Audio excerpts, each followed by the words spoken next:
ভাই ভাই, এ দেখ জাদুর ঘড়ি পেয়েছি, এটাতে মানুষের ভবিষ্যৎ দেখা যায়। আরে কি বলছিস, দেখি এই ঘড়িতে তোর ভবিষ্যৎ দেখা। এই তুই এখন পালাবি কোথায়? তোর মৃত্যু এখন আমার হাতেই, এই নি। এটা কি দেখলাম, তুই আমাকে মারবি? আল্লাহর কসম ভাই, আমি এরকম কাজ জীবনেও করব না, তোকে মারার আগে আমি মরে যাব। আরে এই ঘড়ি কখনোই মিথ্যা হতে পারে না, তুই আমাকে মারবি তার আগে আমি তোকে মেরে ফেলবো। আরে না রে ভাই, এরকম কাজ জীবনেও করিস না। মরে।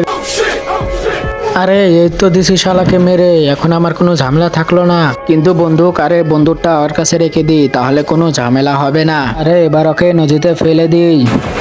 আরে যাক, এবার আমি বিপদমুক্ত হলাম। আরে ভাই, আজকাল বন্ধুদের জন্য কেউ এরকম করে না যেমনটা আপনি করেছেন। মানে এটা হলো জাদুর নদী, এখানে মৃত ব্যক্তিকে ফেলে সে জিন্দা হয়ে যায়, যেমন তোমার বন্ধু হয়েছে। ওরে বাপরে, তোর মরণ শুধু আমার হাতেই হবে।